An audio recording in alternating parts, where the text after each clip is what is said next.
ಮೊದಲ ಅಧ್ಯಾಯ ಮಾನಸಿಕ ಗುಣಲಕ್ಷಣಗಳಲ್ಲಿನ ವ್ಯತ್ಯಾಸಗಳು.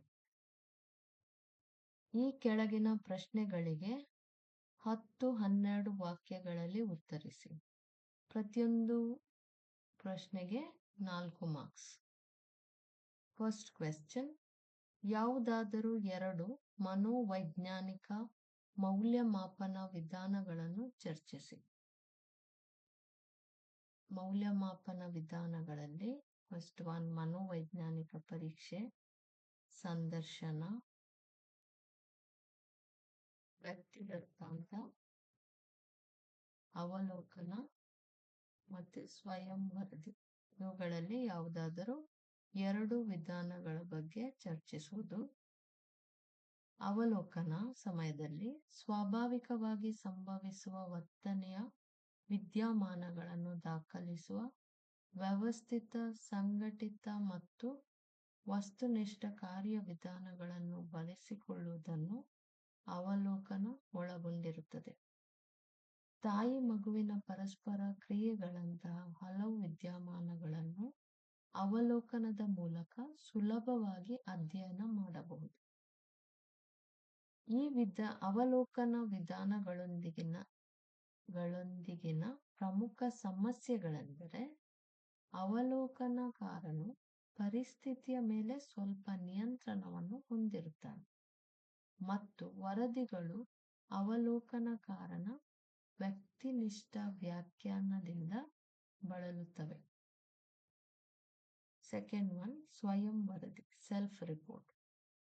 ಇಲ್ಲಿ ಒಬ್ಬ ವ್ಯಕ್ತಿಯು ಅವನ ಬಗ್ಗೆ ಮತ್ತು ಅವನು ಹೊಂದಿರುವ ಅಭಿಪ್ರಾಯಗಳು, ನಂಬಿಕೆಗಳು ಇತ್ಯಾದಿಗಳ ಬಗ್ಗೆ ಪ್ರಾಸ್ತಾವಿಕ ಮಾಹಿತಿಯನ್ನು ಒದಗಿಸುವ ವಿಧಾನವಾಗಿದೆ.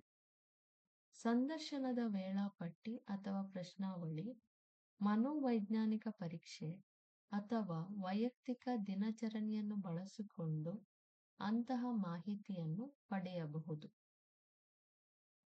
ಸೆಕೆಂಡ್ ಕ್ವೆಶ್ಚನ್: ಚಾರ್ಲ್ಸ್ ಸ್ಪಿಯರ್ಮನ್ ರವರ ದ್ವಿಕಾರಕ ಸಿದ್ಧಾಂತವನ್ನು ವಿವರಿಸಿ. Page number 6. 1927ರಲ್ಲಿ ಚಾರ್ಲ್ಸ್ ಸ್ಪಿಯರ್ಮನ್ ಇವರು ಬುದ್ಧಿಶಕ್ತಿಯ ದ್ವಿಕಾರಕ ಸಿದ್ಧಾಂತವನ್ನು ಪ್ರಸ್ತಾಪಿಸಿದರು.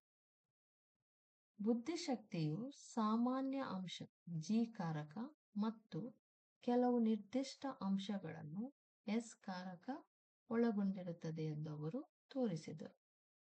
ಈ ಜಿ ಅಂಶವು ಸಾಮಾನ್ಯ ಕಾರಕ ಎಲ್ಲ ಕಾರ್ಯಗಳಿಗೆ ಪ್ರಾಥಮಿಕ ಮತ್ತು ಸಾಮಾನ್ಯವಾದ ಮಾನಸಿಕ ಕಾರ್ಯನಿರ್ವಹಣೆಗಳನ್ನು ಒಳಗೊಂಡಿದೆ.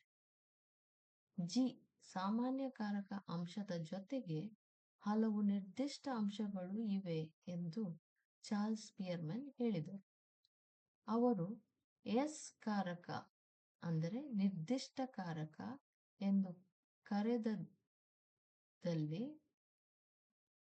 ಕರೆದದ್ದರಲ್ಲಿ ಇವು ಅಡಕವಾಗಿವೆ.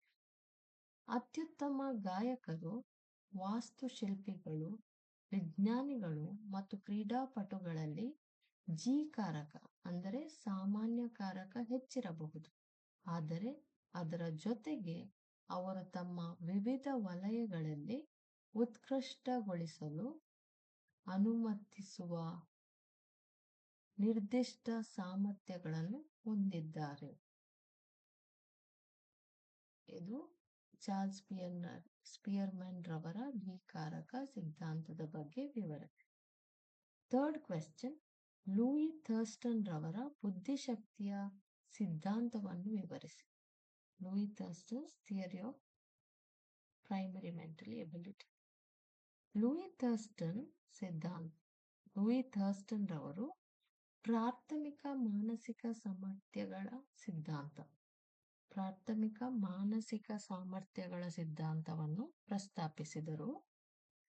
ಬುದ್ಧಿಶಕ್ತಿಯು 7 ಪ್ರಾಥಮಿಕ ಸಾಮರ್ಥ್ಯಗಳನ್ನು ಒಳಗೊಂಡಿರುತ್ತದೆ ಎಂದು ಲೂಯಿ ಥರ್ಸ್ಟನ್ ಅಥವಾ ಅವರ ಸಿದ್ಧಾಂತ ಹೇಳುತ್ತದೆ. ಪ್ರತಿಯೊಂದು ತುಲನಾತ್ಮಕವಾಗಿ ಪರಸ್ಪರ ಸ್ವತಂತ್ರ ಅಂಶಗಳಾಗಿವೆ. ಈ ಪ್ರಾಥಮಿಕ ಸಾಮರ್ಥ್ಯಗಳೆಂದರೆ ಮೊದಲನೆಯದು ಭಾಷೆಯ ಅರ್ಥಗ್ರಹಣ, ಅಂದರೆ ಪದಗಳು, ಪರಿಕಲ್ಪನೆಗಳು ಮತ್ತು ಕಲ್ಪನೆಯ ಅರ್ಥವನ್ನು ಗ್ರಹಿಸುವುದು. ಸೆಕೆಂಡ್ ಒನ್, ಸಂಖ್ಯಾತ್ಮಕ ಸಾಮರ್ಥ್ಯಗಳು, ಸಂಖ್ಯಾ ಮತ್ತು ಗಣಿತ ಕೌಶಲ್ಯಗಳಲ್ಲಿ ವೇಗ ಮತ್ತು ನಿಖರತೆ. 3, ವಸ್ತು ವಿನ್ಯಾಸ ಗ್ರಹಿಕೆ, ಮಾದರಿಗಳು ಮತ್ತು ರೂಪಗಳನ್ನು ದೃಶ್ಯೀಕರಿಸುವುದು. 4, ಗ್ರಹಿಕೆಯ ಸಾಮರ್ಥ್ಯ, ವಿವರಗಳನ್ನು ಗ್ರಹಿಸುವ ವೇಗ. 5, ಪದದ ನಿರರ್ಗಳತೆ, ಪದಗಳನ್ನು ನಿರರ್ಗಳವಾಗಿ ಮತ್ತು ಮೃದುವಾಗಿ ಬಳಸುವುದು. 6th ಒನ್, ನೆನಪಿನ ಶಕ್ತಿ, ಮಾಹಿತಿ ಮರುಪಡೆಯುವಿಕೆಯಲ್ಲಿ ನಿಖರತೆ. ಮತ್ತು ಲಾಸ್ಟ್ ಒನ್, 7th ಒನ್, ಅನುಗಮನ ವಿವೇಚನೆ, ಅಂದರೆ ಪ್ರಸ್ತುತವಾದ ಸಂಗತಿಗಳಿಂದ ಸಾಮಾನ್ಯ ನಿಯಮಗಳನ್ನು ಪಡೆಯುವುದು. 4th question, JP. ಗಿಲ್ಫರ್ಡ್ ರವರ ನೀಡಿರುವ ಬುದ್ಧಿಶಕ್ತಿಯ ಮಾದರಿ ರಚನೆಯನ್ನು ವಿವರಿಸಿ. Page number 7. ಜೆ.ಪಿ. ಗಿಲ್ಫರ್ಡ್ ರವರು ಬೌದ್ಧಿಕ ಗುಣಲಕ್ಷಣಗಳನ್ನು 3 ಆಯಾಮಗಳಲ್ಲಿ ವರ್ಗೀಕರಿಸುವ ಬುದ್ಧಿಶಕ್ತಿ ಮಾದರಿ ರಚನೆಯನ್ನು ಪ್ರಸ್ತಾಪಿಸಿದರು. ಈ 3 ಆಯಾಮಗಳು ಕಾರ್ಯಾಚರಣೆಗಳು, ವಿಷಯಗಳು ಮತ್ತು ಉತ್ಪನ್ನಗಳು. ಫಸ್ಟ್ ಒನ್, ಪ್ರತಿಕ್ರಿಯಿಸಿದವರು ಏನು ಮಾಡುತ್ತಾರೆ ಎಂಬುದು ಕಾರ್ಯಾಚರಣೆಗಳು. ಇವುಗಳಲ್ಲಿ ಸಂಜನಾತ್ಮಕ, ಸ್ಮೃತಿ ಮುದ್ರಣ, ಸ್ಮೃತಿ ಧಾರಣ, ಬಹುಮುಖ ಉತ್ಪಾದನೆ, ಒಮ್ಮುಖ ಉತ್ಪಾದನೆ ಮತ್ತು ಮೌಲ್ಯಮಾಪನ ಸೇರಿವೆ. ಸೆಕೆಂಡ್ ಒನ್, ಕಂಟೆಂಟ್, ಅಂದರೆ ವಿಷಯಗಳು, ವಸ್ತುಗಳ ಸ್ವರೂಪ ಅಥವಾ ಬೌದ್ಧಿಕ ಕಾರ್ಯಾಚರಣೆಗಳನ್ನು ನಿರ್ವಹಿಸುವ ಮಾಹಿತಿಯನ್ನು ಉಲ್ಲೇಖಿಸುತ್ತವೆ.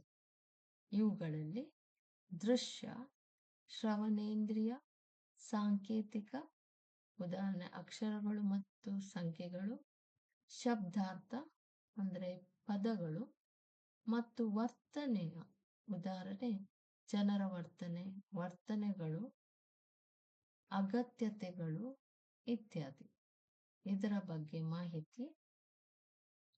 ಅಂಡ್ ಲಾಸ್ಟ್ ಒನ್, ಉತ್ಪನ್ನಗಳು, ಪ್ರತಿವಾದಿಯಿಂದ ಮಾಹಿತಿಯನ್ನು ಪ್ರಕ್ರಿಯೆಗೊಳಿಸಲಾದ ರಚನೆಯನ್ನು ಉಲ್ಲೇಖಿಸುತ್ತದೆ.